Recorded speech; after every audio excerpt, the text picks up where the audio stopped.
In the years following the life and death of Jesus, an early movement of followers began to emerge. They weren't yet called Christians.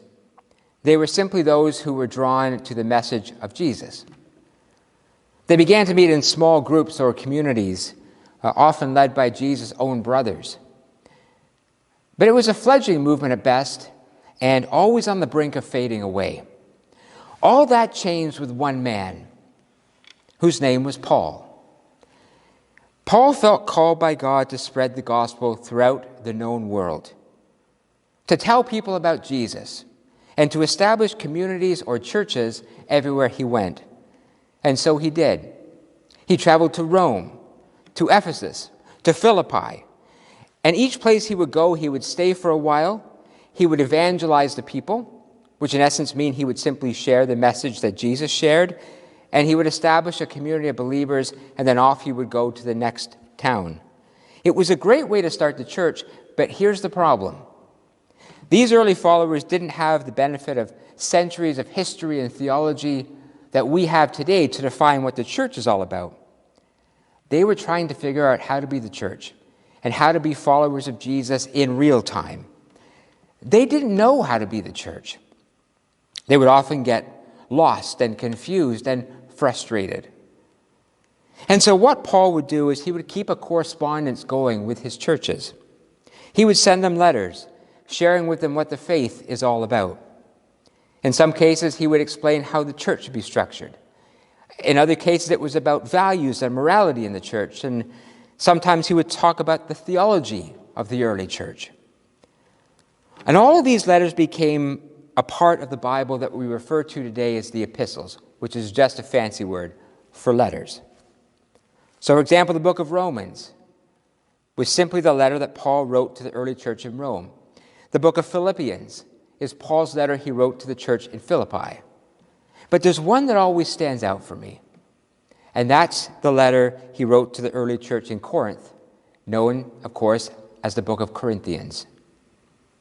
There's no question that after Paul left Corinth, those early followers were lost and rather confused, not sure what this new faith was all about. Who knows? Maybe they were even on the brink of giving up. And so Paul writes to them, and in essence he says to them, relax, you've got this. Now I'm paraphrasing it, he didn't really say it that way, but that was the intent behind his words. Relax, you've got this. And he said to them, the most important thing you need to remember is always be true to the central message of Jesus, and that is love. That's what the movement is all about. He says, even if you don't have it all figured out, even if the details are a little sketchy, just keep coming back to love. Let love lead you. If you get that part right, the rest will eventually fall into place.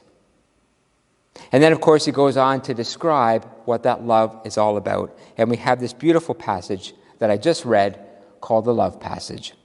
It was Paul's description to the early believers in Corinth what a life of love should look like.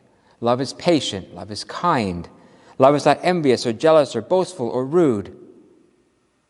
Simply put, Paul was saying to the earliest of believers who were feeling lost and bewildered, let love lead. You will figure out the rest. Just don't compromise on love. These past few weeks, we've been discussing what wisdom is all about. What is a wise life? I spoke about the wisdom found in humility, or the wisdom of wonder, or even the wisdom that we can hone from adversity. So to end this today, I'd like to bring it back to the wisdom of love. In Proverbs 3:3, it says this, never let love forsake you. Bind it round your neck and write it on the tablet of your heart. Love is, as Paul says, the core of our faith. It is the foundation of our church. It is our highest calling, our mission. And part of the reason I wanted to share this today is I'm really wondering how people are doing these days.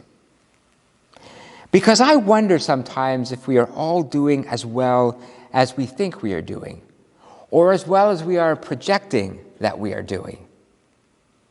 There's another proverb in the book of Proverbs that says this: even in laughter, a heart may be sad. The idea behind that is that we do a pretty good job of keeping up appearances.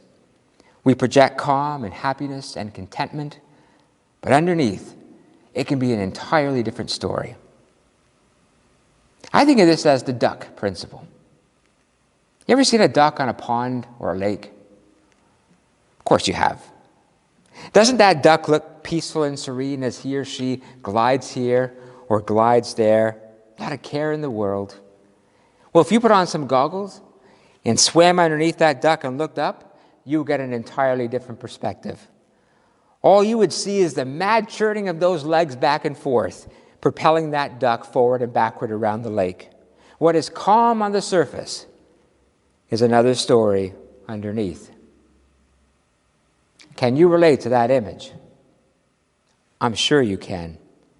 It's the duck principle. And I'm starting to wonder if there aren't a few ducks out there these days, maybe more than a few, projecting calm, but stirred up, churned up underneath. And what precipitated this was a conversation I had with a gentleman a couple of weeks ago. I asked him how he was doing, and he said to me, I'm smiling on the outside, but I'm not doing so great on the inside. He said, this stuff is really getting to me. The pandemic, the rioting in the States, the Leafs losing the first round of the playoffs again. I added that last little bit. But in all seriousness, he said, it's getting to me. And I'm talking to my friends, and it's getting to them too. And I realized I was talking to a duck. Because if you met this guy, you would think he's the happiest guy you've ever met. How many other ducks are there on the pond out there? We are nearly 6 months into this new normal. And I know so many of us are putting on a brave face, and we're finding our way forward, and we're doing the best we can, trying to stay positive. We are being good ducks. But I'm more interested about what's going on under the surface, behind those smiles. Are we okay? And I know some are. I know people who are thriving right now, and you probably do too. Maybe you are one of those people that's thriving right now. They have embraced this new reality with a spirit of adventure, and they're really doing well. In a recent survey, people were asked if they are better or worse as a result of COVID. Surprisingly, 24% of respondents said they're actually feeling better about their lives, better about their relationships since COVID came along. That's a pretty good number. It still means, however, that there are 76% of us who are not feeling as good or as content as we were before this pandemic started. There's lots of people who are feeling a little dragged down, a little fed up, a little worried about what the fall is going to bring, a little anxious, and some have admitted to me they're feeling downright despondent. There's a lot of quacking going on out there, folks. And why shouldn't there be? Why shouldn't we feel any of these things? So much of what has defined our lives in the past while has changed or disappeared. The touchstones that we look for to give us a sense of stability are shaky. The hopes and expectations we had for what this year was going to bring have just vanished, just like that. As you are watching this service on Sunday morning, I'm on my way to Kingston to bring my son back to university, but a year not that he was ever expecting. He was going to be leading the frosh activities for the incoming students at Queen's. They planned races and carnivals and games and banquets and all kinds of activities to build community. Instead, he will be leading it online, staring into a computer. It's a lot, folks. It really, really is. And if you're struggling a bit right now, you're definitely not alone. So it got me thinking about those words that Paul wrote to the Corinthians so long ago. Like us, they were people who felt adrift, a little bewildered, a little confused, a little anxious about the future. They wanted to fix everything and they couldn't. They wanted to control everything and they couldn't. They were kind of ready to pack it all in. They were looking for advice, but more than that, they were looking for hope. They were looking for wisdom. And Paul, in his wisdom, realized that they didn't need a guilt trip. They didn't need a pep talk or a kick in the pants. What they needed was a pastoral response. And what Paul was doing was gently bringing them back to what was important. Love. Focus on that, and everything will fall into place. And it will. And it did. The church in Corinth became arguably the strongest of the ancient churches. Maybe what some of us need right now is not a fiery pep talk, but a gentle reminder that we are loved, and a gentle reminder of love's ability to orient us in the storms of life. I've always believed this, and I've said it often, that as Christians, we've done our very best to complicate what is really a very simple faith. Jesus was once asked what this faith of ours is all about, and he said, not theology, not morality, not ecclesiastical order. He said it's all about love. Love God with all your heart, with all yourself, with all your mind and all your spirit, and love your neighbor as yourself. And then he said, and on these two principles rest all of the wisdom of humanity. If Jesus was the wisest man ever to walk the face of this planet, then surely we should heed what was the heart of his wisdom. And that was a commitment to love. So on this final topic, of wisdom, or final Sunday on this topic of wisdom, in these uncertain times, I like to bring us back to this principle that Paul shared with the Corinthians based on the wisdom of Jesus, that all you need is love. So what does that mean? I think it means two things. Number one, it means that we truly are called to take care of each other. Friends, the pond that we are swimming in is pretty stirred up right now. So we need to locate our ducks. Maybe you know someone right now who might seem calm and peaceful on the outside, but you're wondering if underneath the surface it might be a different story. They're actually churning away for dear life. Trust your instincts. Reach out to them. Your friendship, your care, your kindness may be the lifeline that they need right now. I told this story a few times before, but it's one of my favorite. Little boy goes to bed and he's scared of the dark. His parents are down the hall, and after a while he calls out. He says, "Mom, Dad," he says, I'm scared. His parents were comfortable. They didn't want to get out of bed, so his dad yelled back, "Don't be scared. Remember, God is with you." A couple minutes later, the little guy called out again, "Mom, Dad, I'm still scared." This time his mom shouted out, "Don't be scared. Remember, God is with you." A couple minutes pass. Finally, the little guy speaks up again. He says, "Mom, Dad, I'm still scared. I know God is with me, but right now I need someone with skin on." In our darkest times, we need God with skin on. We need real human contact. Or let me make this point real in another way. This week I presided at a small wedding for a young couple who were getting married. And they asked me to read the love passage for their wedding. So I said, no problem. And then they said, could you add a small message to go along with that reading? I almost fell off my chair when they asked me that. It's a good thing I was wearing a mask so they couldn't see my look of surprise. This was a couple with no church background, no connection to me, asking me to preach at their wedding.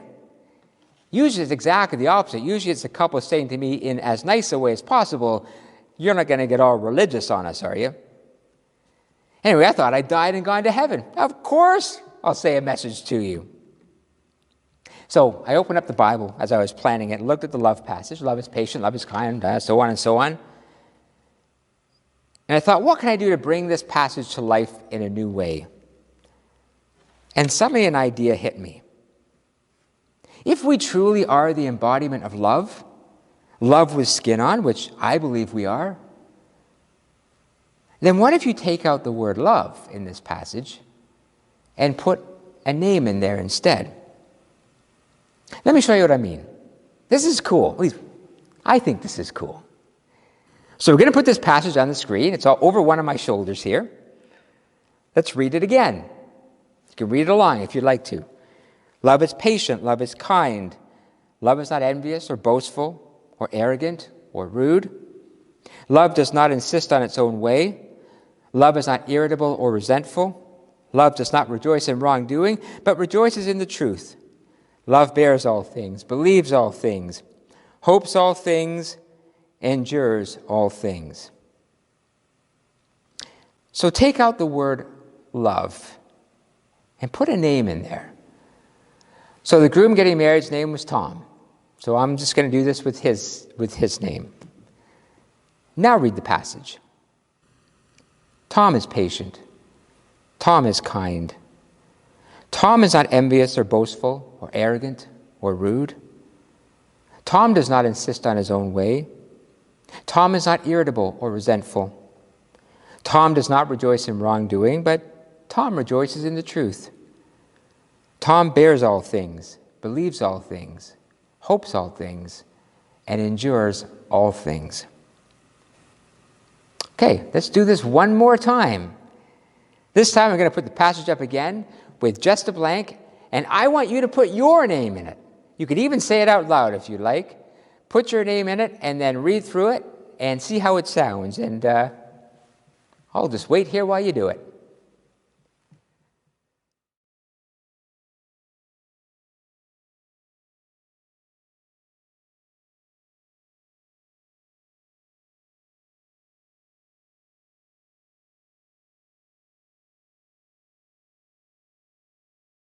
All done? So how cool is that, right? When you do that, the passage becomes very personal and very empowering. So I want you to invite you to do this. And I've done this, and I really want to invite you to do this. Put your name in the passage, write it out, print it off, and post it somewhere where you can see it, as a daily reminder that we are indeed the embodiment of God's love in the world, that we do have a high calling to live this love, to share it, and to reach out, and to take care of each other. When you change the focus of love as a principle to aim for, to a lifestyle to live by, you will be amazed at how much it will enrich your relationships. And then, friends, if you know of a duck, you take that love and you share it. And even if they seem nice and calm and peaceful, you take a good look at their legs. You know what I mean? Maybe they're doing their best to keep up appearances, but underneath, their legs are going crazy just trying to keep going. Maybe what they need right now is someone to say, "How are you really doing?" And then just be there for them. Be God with skin on. It is the greatest gift we give to another. And let me also say this. If you are a duck, if you are struggling right now, if under the surface you are feeling churned up, worried, anxious, please reach out. These are tough times, and tough times don't always call for tough people, as much as they call for real, authentic, and kind people. The last thing any of us want to feel during this time is that we are bearing this alone. We don't, and we shouldn't have to. Please reach out. Being a people of love means taking care of each other, and secondly, and briefly, it means embracing the moments that let love come into our lives. One of my favorite writers is a man named Mark Nepo, and he wrote a book called The Book of Awakenings. And he wrote these words about what love is all about to him. When I think back on those who've taught me how to love, it's not words that come to mind, it is moments. As far back as grade school, I picture my little sister Lori, who wouldn't stop spinning when recess ended, spinning to a deeper, higher call. She laughed, her little head back, her arms wide, trying to hug the world. It was a moment when I glimpsed love. Then there was the day Kennedy was shot. There was my choir teacher, Mr. P., crying for a man he didn't know, letting us go home. But I came back to hear him play a sad piano to what he thought was an empty room. It was a moment when I glimpsed love. There was Grandma, holding my little hands open on her basement steps, saying, "These are the oldest and most important things that you own." Or the changing faces I would wake up to at the foot of my bed while recovering from surgery. Or my father-in-law watering black walnuts 6 inches high that wouldn't grow to be fully grown for 150 years. Or my oldest friend, who always listened like a lake, calm and still, offering grace and understanding. Moments when I glimpsed love. Though words can carry love, they only point to it. It is the moments that come and go that reveal love. The simple, small moments when we are fully human and real to one another. Love isn't defined as by the great gestures as much as by the smallest of actions, not in the magnificence of grandeur, but in the passing moments of grace. You know, when Jesus was asked what the kingdom of God is like, do you know what he said? He said it's like a mustard seed that is planted. He said it's like a lost coin that is found. In other words, the fullness of God's love is captured in the smallest of things, in the smallest of moments. Just like Mark Nepo was referring to, not in grand magnificence, but in grace-filled moments. Such simple but wise and profound words. When those Corinthians felt so out of control with trying to figure out what life was about and the future was about, Paul said to them, relax, take a deep breath, and keep it simple. Focus on what you can control. Focus on love. I know I've said this before, but it seems to me the one thing this pandemic is doing is that it is inviting us to recalibrate our lives. It is inviting us to regain our perspective.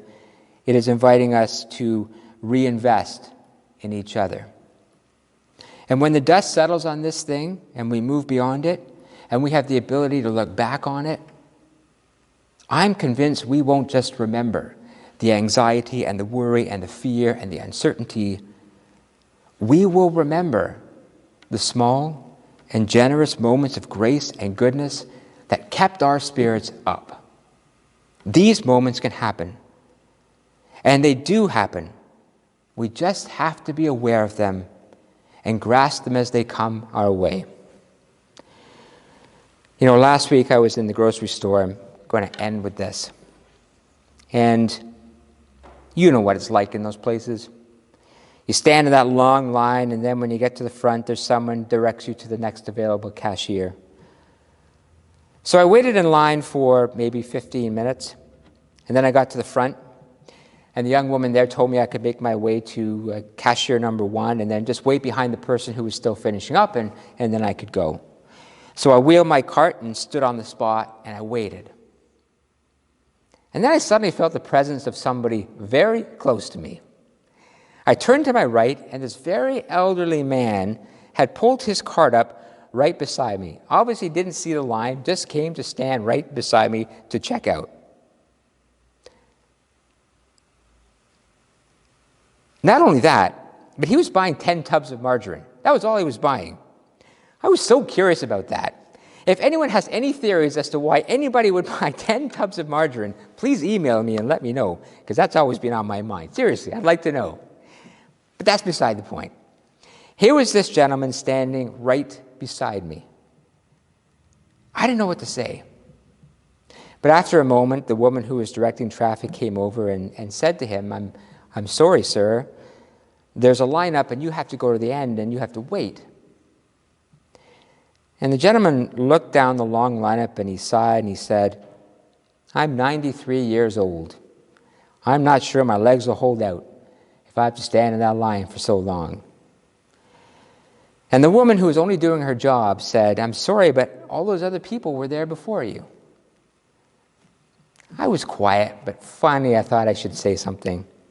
So I said to the woman, I don't mind if this gentleman wants to go ahead of me, and I'm pretty sure nobody else in that line would really mind either. So the young woman said okay, and the gentleman pushed his cart up to the cashier, unloaded his margarine. Then he turned to me and he pulled down his mask and he said, thank you. He said, you made my day. And then you know what he said? He said, by the way, he said, my wife is so happy that I have to wear my mask in the store. And do you know why? Because if I didn't, all these young women would be asking me out on a date. And I said, thank you, sir. Now you made my day. The moments, passing moments of human connection. You know the great thing about love?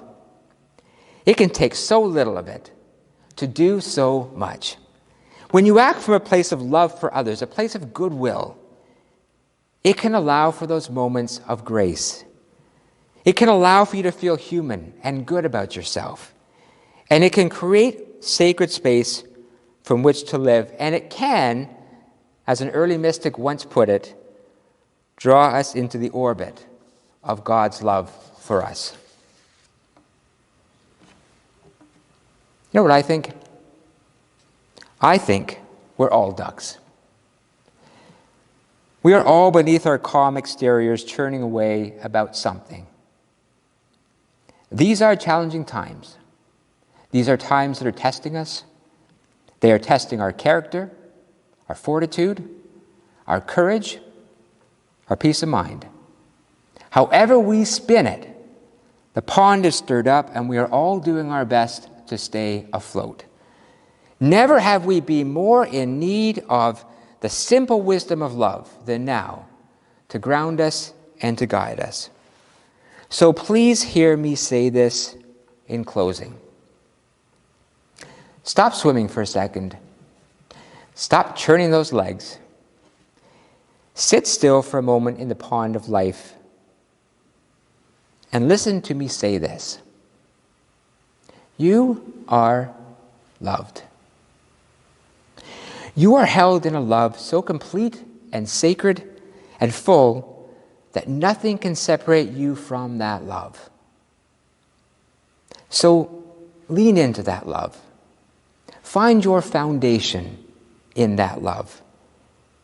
And if you can, live from that love and share that love as kindness and patience and understanding and peace. For therein lies the ultimate wisdom for today, and therein lies the greatest hope for tomorrow. Okay, let's all start swimming again. Amen.